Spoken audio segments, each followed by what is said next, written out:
Tell us about just that look at the end. Did you? I thought it was in. Shot that all day and shoot around. I'm for real. I felt like the last three. I kind of just shot it. Like the two I made before, I kind of just shot. I didn't even see anything because it was kind of a contest, except the second one. But I didn't. I just threw it up there and it felt good. And same thing. I thought it was in. Did you know you were taking that as soon as Wolf missed the second free throw? For sure.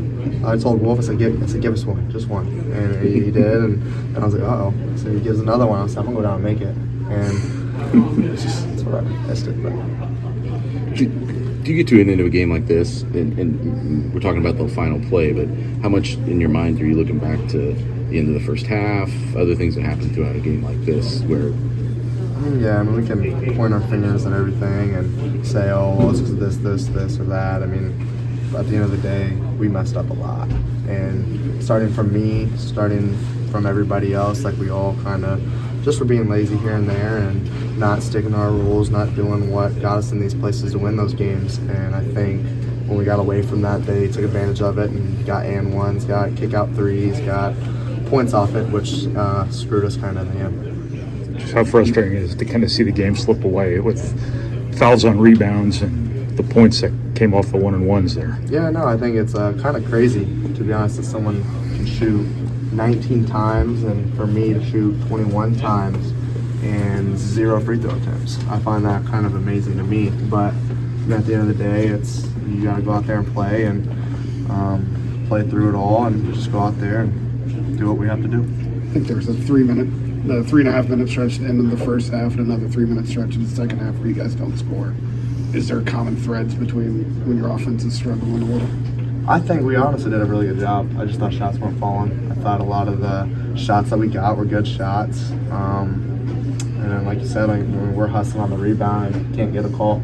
So, at the end of the day, it's just what it is. And got to move on. There's been now a few games where Trey's had the foul issues. It's been against different opponents, so every time it seems like things get stagnant on offense. For a good reason, he's a really good player, but what can you guys do to overcome that when he's out of the game? Yeah, we obviously don't want him to foul, and I tell him to be smart, hey, we need you in the game, that sounds bad, but give up a layup before you foul.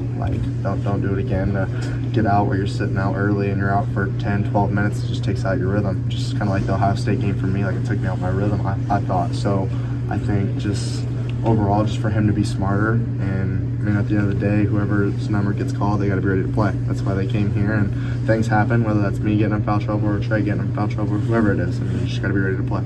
Caleb, Trey, Coach Painter all said you have to be 10 points better on the road, and I know that's a cliche, but how much truth is there to that? You have to play so much better in these road environments to come away with a win in the Big Ten. No, 100%. It's tough going in here, and you guys all saw that tonight. A lot of questionable things, but you do have to be 10 points better. You have to be able to get a lead and hold it. I thought we did a good job in the first half of holding it for a while, and we let it go in the second half, let it slip, then went on a run.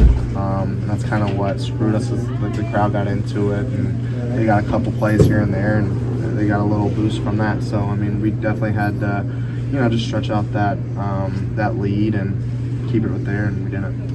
Got a couple guys in shooting slumps on your team. Every shooter goes through it. Is that a conversation you have with them? Anything that you can do to kind of get them out of their head or whatever needs to happen? No, I think it's honestly a good thing because they're all good shots. It's not like we're taking bad shots and we're missing. They're wide open shots, and you just stick with it. All those guys that are missing shots are in the slump. I think I'm kind of in a little bit of a slump with a 3-ball right now, and it's like every other game or every 2. So I think just getting in the gym and working, and all these guys that are in this slump are all doing that. We're staying after practice to shooting before, whatever the case may be, and the shots will start falling.